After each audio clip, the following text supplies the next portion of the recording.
Ann and Tracy, if you'd please come up. First. Well, if you were here this morning, you probably heard David say that he didn't have the time or the money, and I had a business going on Freedom Summer 2000 either. I couldn't afford the time away from work or home or the money. But for some reason, I found both and went on the trip of a lifetime with the teacher of a lifetime. So this is my ode to Les Lamon. You got us all on the bus. You were the voice we heard after the crackle of the bus PA system. You were our Sherpa. You believed in your dream, and you believed in our dreams. You opened doors for us. You marched with us. You shared with us. You delighted in our wonder and joy. You encouraged our enlightenment and growth. You encouraged us to follow our own path to enlightenment. You believed in us. You never gave up on us, or, more importantly, if you wanted to give up on us, you never let us know. You were a mad scientist who allowed us to join his crazy experiment. You made us feel like we could accomplish anything. You were our Mahatma. You showed me that I mattered, and you're my hero, and I know each of us is a better human being for knowing you. Thank you.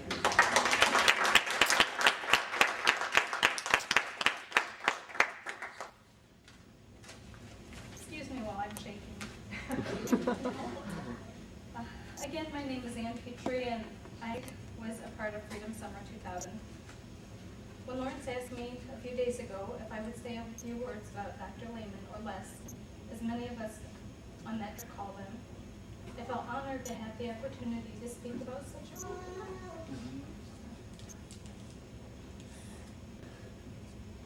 but I also felt extremely nervous because I don't speak well in front of others. And quite honestly, I couldn't put my feelings into words. Then I realized I needed to just look at my heart, and the words would just really present themselves.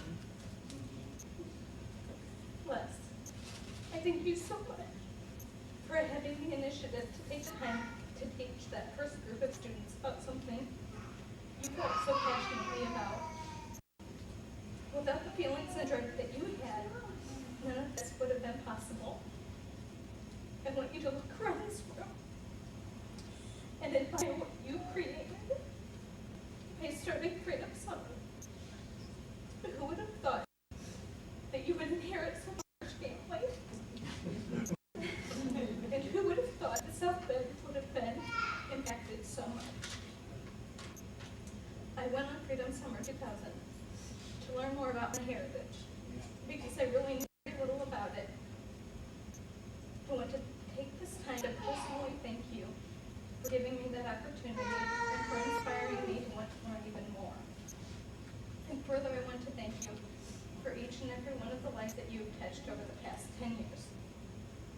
We thank you for your compassion, your drive, your knowledge, your understanding, your thoughtfulness. On behalf of the Freedom Summer 2000 class, and each person in this room, we love you and are extremely grateful and honored to have you in our lives.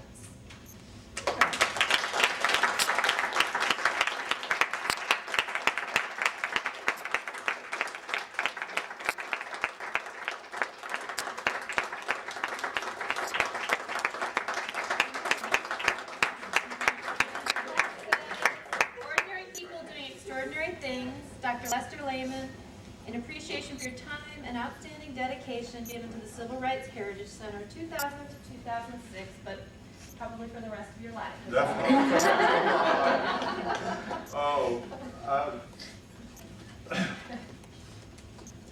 I think maybe the thing that brought us all together is that we all cried.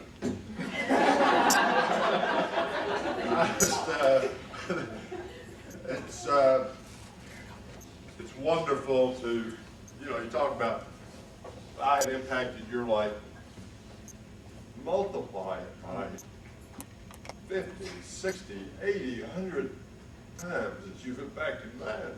It's just, it makes me feel very good. And if these are tears of happiness and love and appreciation, there's nothing sad. sad that David's not with us. It's sad that some of our other folks are not able to be here, but, you know, it's a celebration. And it's not, you know, it's a celebration that we share for ourselves and our relationships. But as you all know, if there's any one thing that I am so glad that you understand is that there are very few people get the focus of attention in history or politics or in our lives. But they wouldn't be there, they couldn't possibly represent what they do without so many thousands and thousands of other people. And we have a Martin Luther King Day because we have millions of other people that held Martin Luther King up and made it possible for him to become a leader. And yet I think he knew that he only was as strong as those people that he dealt with and that made possible his dream. So, you know, when Lawrence told me I was going to make some remarks, I thought there's no way I'm going to let this group go without doing a civil rights history moment.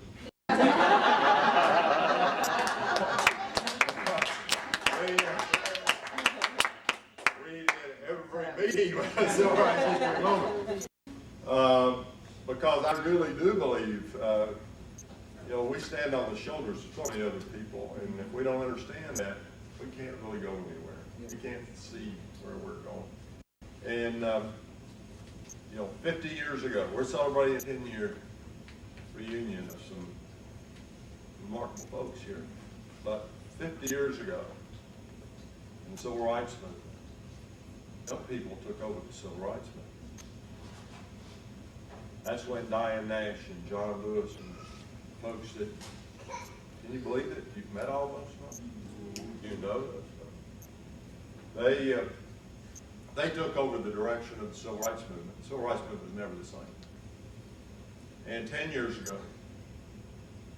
a group of you, and then subsequently all of you, took over the direction of civil rights and student responsibility on this campus and in this community. And over the course of today, think about the number of programs,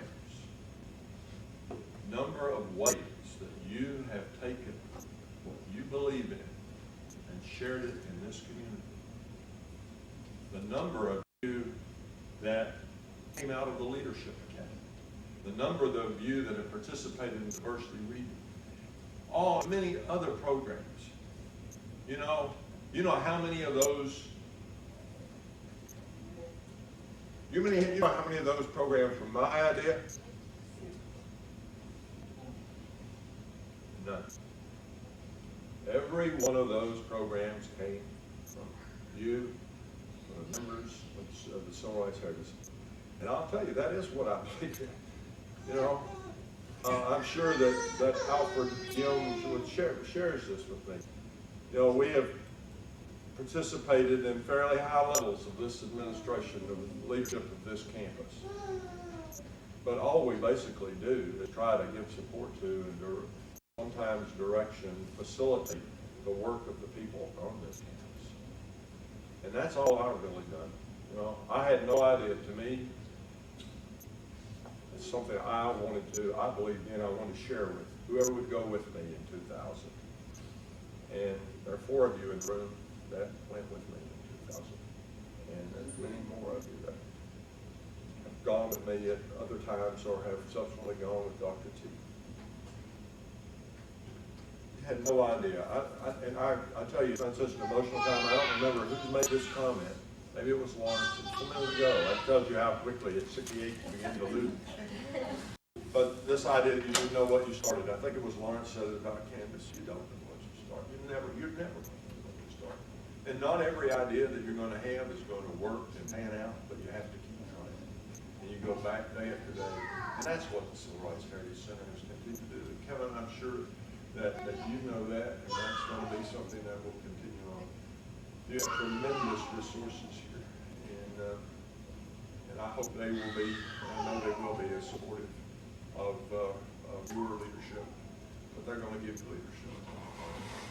And so I would say, remember what young people did to the civil rights movement.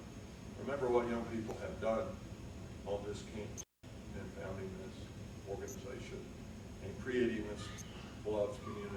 Because it is, I mean, as Monica said, that's, and Kevin has already discovered that. Kevin, there is no end.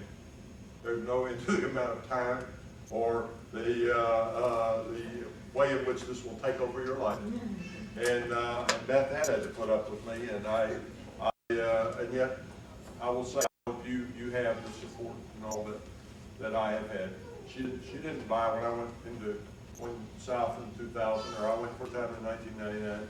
She didn't have any idea what was going to come down the road either, but she's been incredibly supportive to me, and I appreciate that. And you do need 2 or 3 of those roads. The one thing that I want to add before I will stop, because I have that disease of not knowing when to stop. Tracy should have set the clock on me too, Mark. But there was all those photographs that David put up there.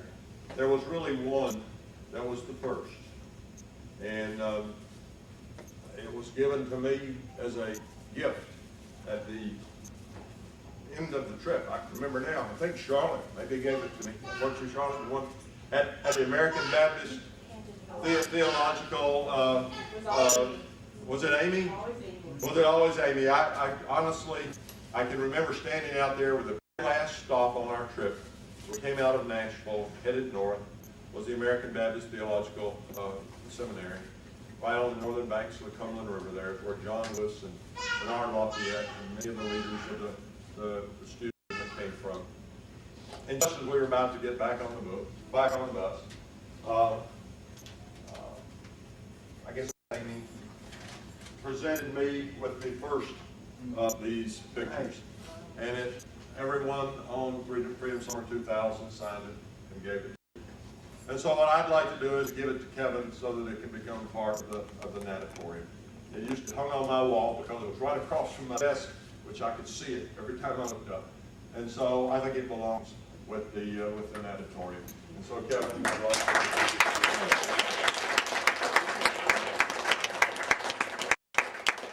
again, we've got cake. And Martin, yeah, there's so many stories.